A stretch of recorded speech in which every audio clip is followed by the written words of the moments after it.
करण्यासाठी मदत केली आणि ज्यांनी असंख्य वेगवेगळ्या नॅशनल पार्क्समध्ये वाईल्ड लाईफ सँच्युरीज मध्ये जाऊन ग्रासरूट लेवलची जी लोक असतात, मग त्याच्यामध्ये गार्ड्स असतील किंवा फॉरेस्ट डिपार्टमेंटचे गार्ड्स असतील, तर त्यांच्यासाठी मनापासून काहीतरी करणारे, व्यवसायाने बिल्डर असणारे पण मनातून एक निसर्ग प्रेमी असणारे असे संजय देशपांडे सर इथे आलेले आहेत. त्यांचं एकदा आपण जोरदार टाळ्यांनी स्वागत करू. संजीवनी ग्रुप हा एक मोठा ग्रुप आहे आणि म्हटलं तसं की by profession is a builder, पण त्यांची ओळख करून देताना नेहमी मला असं वाटतं की त्यांची ओळख करून देताना एक एनजीओ म्हणूनच करून द्यावी. कारण जरी बिल्डिंग बांधत असतील तरी पक्ष्यांना कधी विसरत नाही, पक्ष्यांसाठी काही ना काहीतरी करत असतात. वेगवेगळ्या अभयारण्यामध्ये तुम्ही कान्हामध्ये गेला, ताडोबामध्ये गेला तर तिथे ग्रासरूट लेवलला जी लोक काम करतात तर त्यांच्या काही ज्या अडचणी असतात, फॉर एक्झाम्पल गमबूट्स आतमध्ये जाऊन गवत कापणं अवघड असतं आणि त्या ओलाव्यात सगळं चालायला लागतं, तर त्याचं अत्यंत महत्वाचं कॉन्ट्रीब्युशन संजय सर करत असतात. नियमितपणे पुण्याच्या सकाळमधनं त्यांचे आर्टिकल्स येत असतात. त्यांचं उत्तम असं एक एन्व्हायरमेंट वरचं पुस्तक देखील प्रकाशित झालंय. मी म्हणत असं की नेहमी आमच्यासारख्या एनजीओजना एक महत्वाचा आधार असलेले संजय सर इथे उपस्थित आहेत. आजचा विषय फार इंटरेस्टिंग आहे त्यांचा की बिल्डर्स आणि बर्ड्स, तर हे काय असोसिएशन असू शकतं, तर मला असं वाटतं आपण त्यांच्या तोंडातच ऐकू. मी पुढची सगळी सूत्र संजय देशपांडे. नाही, इथूनच. नमस्कार. सर्वप्रथम मी इथे अनुजने मला स्पेसिफिकली सांगितलं की खूपशे नागपूर किंवा विदर्भातले सुद्धा लोक इथे आलेले आहेत. मी जरी पुण्यात व्यवसाय करत असलो तरी मी मनाने हृदयाने कायम नागपूरकर आहे हे मी सांगतो. याचं कारण मी बुलढाणा जिल्ह्यातल्या एका छोट्या गावातनं इथे आलेलो आहे. खामगाव नावाचं, शेगावपाशी जर कोणाला माहिती असेल इथे ऐकलेलं आहे, तर मी खामगाव मधनं माझं सगळं बालपण गेलेलं आहे. रूट सगळे तिथलेच आहेत, पण शिक्षणानिमित्त पुण्यामध्ये आलो आणि इथे स्थायिक झालो. जसं अनुज म्हणला तसं पुष्कळ लोकांना पक्षी मित्र संमेलन आणि बर्ड्स मध्ये एक बिल्डर काय करतोय स्टेजवर याचं आश्चर्य वाटणं साहजिक आहे. याचं कारण उद्या जर कोणी सांगितलं की दारूबंदी आंदोलनाच्या संमेलनामध्ये विजय मल्ल्याला भाषणाला बोलवलंय, तर लोकांना जसं वाटेल तसं पक्षी किंवा निसर्ग या सगळ्याच्या बॅकग्राऊंडवर एक बिल्डर काय करतोय. कारण कुठेतरी तुम्ही सगळ्यांनी बघितलेलं आहे की निसर्गाचा जो ऱ्हास होतोय त्याला जे काय घटक कारणीभूत आहेत त्यात आपले वाढतं अतिक्रमण पक्ष्यांच्या साम्राज्यावर किंवा पक्ष्यांच्या हॅबिटॅट्सवर हा सगळ्यांनाच माहिती असलेला विषय आहे. त्याविषयी मी जास्ती बोलणार नाही किंवा पक्ष्यांची गरज किंवा पक्ष्यांचं महत्व. तुम्ही बसलेले इथे सगळे लोक त्यात तज्ज्ञ आहात, त्यातली आवड आहे.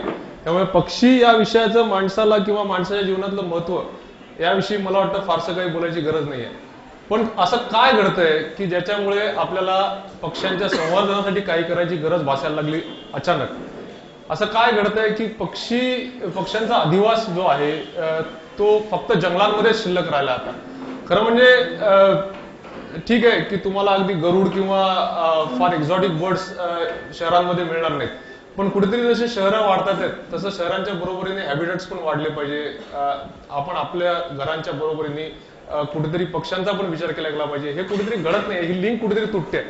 म्हणजे आजचं सिंपल उदाहरण सांगतो की माझं या स्टेजवर असणं हेच एक आश्चर्य वाटू शकतं. यातच किती मोठा दोन फील्ड मधला डिफरन्स पडला हे जाणवतं की एकीकडे निसर्गाचं संवर्धन करणारे लोक आणि दुसरीकडे टोटली बिझनेस माइंडेड कमर्शियल लोक. बिझनेस माइंडेड असण्यात काहीच हरकत नाही, प्रत्येकाने बिझनेस करावा, निसर्गाचा नियम आहे, प्रत्येकाने आपापलं पोट भरावं. पण आपलं पोट भरताना दुसऱ्याच्या पोटावर पाय देऊन भरू नये एवढा सिंपल विचार करणं आवश्यक आहे. आणि आय थिंक कुठेतरी तो मिसिंग आहे. आणि जे काय अनुज माझ्याविषयी बोलला, माझ्याहून जास्ती काम करणारे खूप लोक या व्यवसायात आहेत, निसर्गासाठी काम करणारे या व्यवसायात आहेत, पण कुठेतरी दोन ध्रुवांचं एकत्र येणं होत नाही आणि त्याच्यामुळे गैरसमज वाढत जातात, त्याच्यामुळे अडचणी वाढत जातात.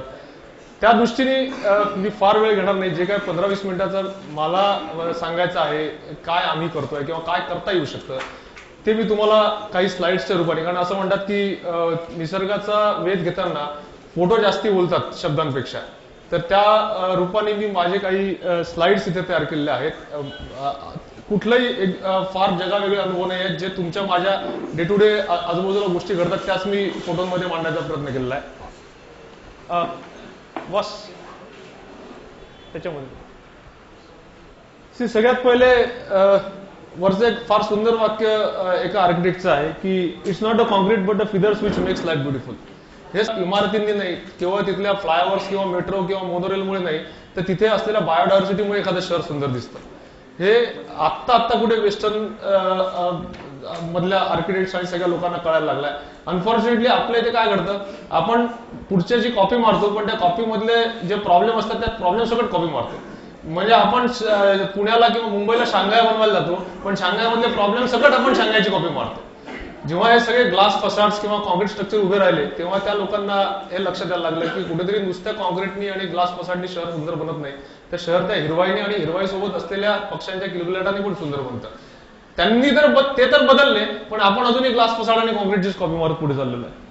नेक्स्ट हा पुण्यातला किंवा सगळ्या मेजर शहरांमधला आता झालेला ओळखीचा झालेला सीन आहे की शेताच्या शेत नाहीशी होत चालल्यात.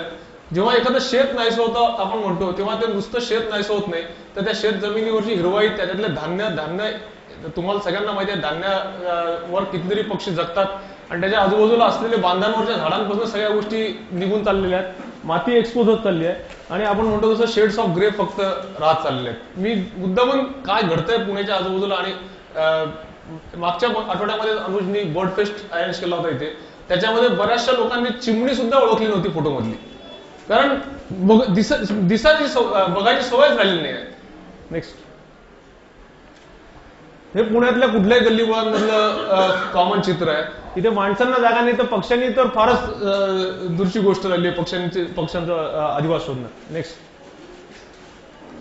झाडं सुद्धा असतात, त्यांना सुद्धा मान टाकायची वेळ आहे, कारण झाडांना सुद्धा वाढायला जागा शिल्लक ठेवलेली नाही आपण इथे.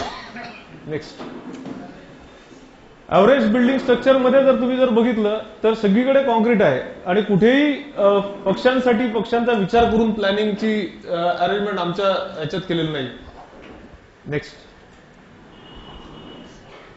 हा इथनं हार्डली 100 मीटरवरचा बालगंधर्व बीचच्या बाजूचा फोटोग्राफ आहे आणि मात्रे बीच आणि बालगंधर्व बीचचा. आणि या असल्या हॅबिटॅट्सवर असल्या वॉटर बॉडीजवर घारींशिवाय दुसरे कुठले पक्षी जगू शकत नाही. मान्य आहे घार सुद्धा पक्षी आहे, पण तसं जर म्हणलं तर मग बिल्डर सुद्धा माणूस आहे असं म्हणण्यासारखे. सो याच बॅकग्राऊंडवर या अशा बॅकग्राऊंडवर नदी आपल्या वॉटर बॉडीज ज्या शहरांमधल्या त्यांची जर ही हालत आपण करून ठेवली असेल तर what kind of life we are expecting. नेक्स्ट जे पूर्वीच्या काळी कवेलू किंवा पत्रे किंवा ट्रसेस होते त्या टाईपच्या घरांमध्ये एक ऍडव्हान्टेज असा होता की फार बार्माऊल पासून ते स्पॅरोज पासून ते वेगवेगळ्या प्रकारचे पक्षी त्या कवल्याच्या ढाप्यामध्ये घरं करू शकायचे. सगळ्याच पक्षी काय घरटं बांधू शकत नाही आपल्या बसलेलं सगळ्यांना माहिती आहे, पण ज्या जागा बांधकामामध्ये आवश्यक असतात घराच्या त्याच्यात त्यांचे किडे असंख्य प्रकार त्यांना त्यांच्या भक्ष्यांच्या शहरात सुद्धा मिळायचे. त्यामुळे गावांमधनं सुद्धा पक्षी जिवंत होते किंवा वाड्यांमधनं सुद्धा पक्षी जिवंत होते. त्याच बॅकग्राऊंड आता हे घर, ही बिल्डिंग बघा, माझीच बिल्डिंग आहे, मी मुद्दाम माझ्याच बिल्डिंगचा फोटो लावलाय की जेव्हा आम्ही सुद्धा इव्हॉल्व्ह होत गेलो की जेव्हा आता या बिल्डिंग मध्ये कुठल्या पक्षांनी कुठे घर बांधायला जागा ठेवली, एक इंच जागा नाही. बिल्डिंग दिसायला अतिशय परफेक्ट आहे, पण कुठेही आम्ही त्याला काना कोपरा असा काही ठेवला नाही की जिथे एखादा उलट पक्षी बसू नये म्हणून आम्ही अरेंजमेंट करतो, कारण पक्षी बदले तर बिल्डिंगचं इल्युशन खराब होतं त्यांच्या विष्ठेने. म्हणून शक्यतो आम्ही आता हे पहिलेचे प्लॅनिंग होते आमचे. नेक्स्ट हे पुण्यातले जुने आयडियल वाडे होते की ज्याच्यामध्ये सर्व प्रकारच्या लोकांना म्हणजे आणि बायोडायव्हर्सिटीला एकत्र नांदायचा स्कोप होता. आता तुळशी वृंदावन ठेवायला सुद्धा आपल्याकडे जागा नसते, त्याच्या जागी वॉशिंग मशीनची जागा घेतली तुळशी वृंदावन जातात, आपण त्याचा विचार जास्ती करतो. नेक्स्ट हा अजून एक पुण्यातला आणि जगातल्या आता आजूबाजूच्या शहरांमधला सगळ्यात मेजर सीन. झाडं असलेले झाडं कापायचे का, तर त्यांच्या फांद्या पडतात, त्यांचे पानं पडतात, त्याच्यामुळे गाड्या खराब होतात, त्याच्यामुळे खिडकीमधनं कुणी आमच्या बाल्कनीत चढू शकतं, त्याच्यामुळे आमच्या घरात अंधार पडतो. अशा असंख्य प्रकारचे कारण देऊन आपण मोठमोठ्या झाडांत कापतोय. आणि पूर्ण झाड कापलं नाही तर त्याच्या फांद्या इतक्या छाटून टाकायच्या की त्याला फक्त म्हणजे ते झाड जिवंत आहे म्हणून ते झाड म्हणायचं, खोड आहे म्हणून झाड म्हणायचं, अशी पद्धत. त्याचे परिणाम काय झाले, त्याचे परिणाम स्लोली हा सीन आपल्यातल्या सगळ्यांनी ज्या शहरांमध्ये राहण्याला बघितलं असेल तर चिमण्यांना टेलिफोन बॉक्स, इलेक्ट्रिक बॉक्स हा रुटीन सीन आपल्या जिन्यांमध्ये आपण बघितलेला असणार आहे. नेक्स्ट कशाला चिमण्या, हा मी माझ्या घराच्या बाजूला काढलेला फोटो आहे, मी जेव्हा नवीन राहायला होतो. म्हणजे हॉर्नबिलला सुद्धा एसीचा आसरा घ्यावा लागला. शेवटी राहणार कुठे पक्षी तिथे. त्यातला कुठलाही फोटो मी कुठेही बाहेर जाऊन काढलेला नाही किंवा डाउनलोड केलेला नाही गुगलवरनं. हे सगळे फोटो माझ्या घराच्या आजूबाजूला माझ्या मुलांनी किंवा मी काढलेले फोटोग्राफ्स आहेत. काही आधीचे आहेत, काही नंतर काय काय होत गेलं ते पण मी दाखवायची व्यवस्था करतो. सी हा सीन आहे. आता मी नेक्स्ट जसं मी म्हटलं की आता माणसंच घर शोधतात आहे पुण्यासारख्या शहरामध्ये, तिथे पक्ष्यांची काय पा हा मुद्दामून मी बॅकग्राऊंड दिली की जेव्हा आपण एखाद्या गोष्टीला प्रॉब्लेम म्हणतो की आज खरोखर पक्षी हे पक्ष्यांचा अधिवास हा शहरांमधनं कमी होत चाललाय, गावांमधनं कमी होत चाललाय, त्याचे कारण काय काय तर हे सगळे त्याचे कारण आहेत. आणि या सगळ्याला कोण जबाबदार आहे? इथे बसलेला प्रत्येक जण जबाबदार आहे. कोणी बिल्डर म्हणून एक जबाबदार नाही आहे की त्या बिल्डिंगमध्ये राहणाऱ्याही माणसंच आहेत शेवटी, ते सुद्धा म्हणजे याच शहराचे रहिवासी आहेत. अनफॉर्च्युनेटली तो घर घेणारा माणूस या गोष्टीचा विचार करत नाही की माझं घर झालं पण पक्ष्यांच्या घराचं काय. ऑब्व्हियसली बिल्डर सुद्धा विचार करत नाही.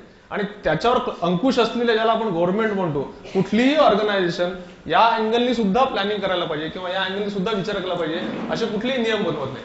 आज तुम्ही कुठलेही बिल्डिंग प्लॅनिंगचे नियम बघितले तर ते सगळे माणसाचं लाईफ कम्फर्टेबल कसं व्हावं याच्याविषयी बनलेले. पक्ष्यांचं किंवा प्राण्यांचं किंवा झाडांचं लाईफ कम्फर्टेबल कसं व्हावं असं कुठल्याही डीसी रूलमध्ये कोणी नियम तयार केलेले नाही unfortunately. So that is what need is. यातनं राहून सुद्धा काय करता येईल. Next see start first of all, म्हणजे ज्याला अगदी बेसिक ज्याला आपण म्हणतो की लहान मुलगा सांगू शकतो की झाडं लावा. झाडं लावा हे आता आपल्या इथे फॅड झालेलं आहे. कुठल्याही गोष्टीला वृक्षारोपण करणं त्याच्याशिवाय लोकांना त्या कार्यक्रम झाल्यासारखं वाटत नाही. आणि वृक्षारोपण करायचे दोन फायदे असतात, पेपरमध्ये बातमी पण येते आणि आपण निसर्गासाठी काहीतरी केलंय असं छान वाटतं आपल्याला. प्रश्न असा आहे की कुठलं झाड आपण लावतोय, त्या झाडाची गरज काय आहे, त्या झाडावर खरोखर पक्षी येऊन राहू शकतील की नाही, आणि त्याच्या बरोबरीने ते झाड वाढायला पुरेशी जागा आपण ठेवली आहे की नाही, आणि ते झाड वाढवायला मी काय एफर्ट्स घेतोय. मी नेहमी गमतीने आमच्या सगळ्या फ्लॅट होल्डर्सला सांगतो की तुम्ही 100 झाडं लावण्यापेक्षा एक झाड लावून जगवा व्यवस्थितपणे. I think that is more important. त्याच्यासाठी आम्ही काय करतो, मी मुद्दामून मी काय करतो हे सांगत नाही, तर काय आणि जे काय शेअर करतो ते यासाठी की तुमच्यातलं तिथे घेतलेला प्रत्येक जण कुठे ना कुठे या गोष्टी शेअर करेल, त्यात अजून काहीतरी भर टाकून अजून काहीतरी चांगलं करू शकेल. आम्ही काय करतो, जेव्हा मी बिल्डिंग बांधतो तेव्हा त्या प्रत्येक फ्लॅट होल्डरला एक झाड लावायला लावतो आणि ते झाड त्यांना दत्तक देतो. आणि त्यांना मी स्पष्टपणे सांगतो की हे झाड तुमची जबाबदारी आजपासून. घरातल्या एखाद्या फॅमिलीतल्या माणसाची जशी आपण काळजी घेतो लहान मुलाची आणि त्याला वाढवतो, तसं हे झाड वाढवणं तुमची जबाबदारी आहे. आणि ते झाड वाढताना मोठं होणं बघताना याच्यासारखा आनंद नाही, कारण याच झाडावर जसं या घरामध्ये तुमच्या नेक्स्ट जनरेशन राहणार आहे तसे या झाडावर पक्ष्यांच्या नेक्स्ट जनरेशन राहणार आहे. सो त्यांना ती अटॅचमेंट लावून दिली की ऑटोमॅटिकली तो फ्लॅट ओनर जेव्हा जेव्हा साईड बघायला येतो किंवा तिथे राहायला पण येतो त्या झाडाकडे लक्ष देतो. आणि आपलं झाड त्या फ्लॅट ओनरच्या नावाची पाठी पण लावतो मी तिथे, म्हणजे उद्या मेलं ना तर तुझं झाड मेलं असं ओढायचं तिथे. त्यामुळे ऑटोमॅटिक अटॅचमेंट आहे. आणि आपल्या इथे कसं आहे माहिती आहे का, एखादी रिस्पॉन्सिबिलिटी गळ्यात बांधल्याशिवाय लोकांना त्याची जाणीव होत नाही. म्हणजे नुसतं झाड लावलं आणि विसरून गेलं असं नाही, तर हे झाड तू लावलंयस, तिथे त्याची पाठी आहे आणि तुला ते झाड जगवायचं आहे. बरं ते कोणासाठी जगवायचं आहे, तर जसं तुझ्या मुलासाठी तू घर करतोयस तसं या झाडावर पण डिपेंड कोणतरी आहे, त्या पक्ष्यांसाठी हे झाड तुला जगवायचं आहे. असं तुम्ही जेव्हा सांगता तेव्हा ऑटोमॅटिकली त्या झाडाकडे बघायचा आपला दृष्टिकोन बदलतो. त्यानंतर जेवढं म्हणून तुम्ही बिल्डिंगच्या आजूबाजूला प्लांटेशन करता, आता इथे बसलेल्या जवळपास सगळ्या लोकांना पक्ष्यांच्या हॅबिटॅट विषयी, म्हणजे मध्ये बर्ड फेस्ट मध्ये लीला पुनावाला मॅडम आल्या होत्या, त्यांनी विचारलं की चिमण्या माझ्या लहानपणी पुण्यात खूप दिसायच्या आणि आता का बरं दिसत नाही. तर मी म्हटलं याचं उत्तर किरण पुरंदरे सर होते, he will be more better person to answer. तर त्यांना नेहमीप्रमाणे आपल्या इथे काय आहे, आपण कुठल्याही गोष्टीचं सिम्पल सोल्युशन शोधायला जातो. आपण एखाद्या प्रॉब्लेमॅटिक प्रश्नाचं उत्तर असं एक्सपेक्ट करतो की ज्याच्या उत्तरामध्ये माझ्यावर काही जबाबदारी येणार नाही. सोयीस्कररित्या लोकांनी काय अर्थ काढला माहितीये का, या मोबाईल टॉवरमुळे आणि मोबाईलमुळे आणि इलेक्ट्रॉनिकमुळे पक्षी चिमण्या पळून गेल्या. याचं कारण काय, तर हे फार सोपं उत्तर आहे ना, मोबाईलमुळे चिमण्या पळायला म्हटलं की माझा काही संबंध येत नाही त्या प्रॉब्लेमशी, मोबाईलचा संबंध येतो त्या प्रॉब्लेमशी. पण जेव्हा किरण पुरंदेंना सांगितलं की मॅडम टू माय नॉलेज असं कुठलंही सायन्स अजूनही एस्टॅब्लिश झालेलं नाही की ज्याच्यामुळे मोबाईलमुळे चिमण्या पळून जातील शहरातनं. चिमण्या गेल्या या 3 गोष्टींमुळे. एक, आपण जसं बघितलं त्यांचं हॅबिटॅट नाहीसं झालं. चिमण्या बऱ्याचशा लोकांना म्हणजे अनुजला किंवा तुमच्या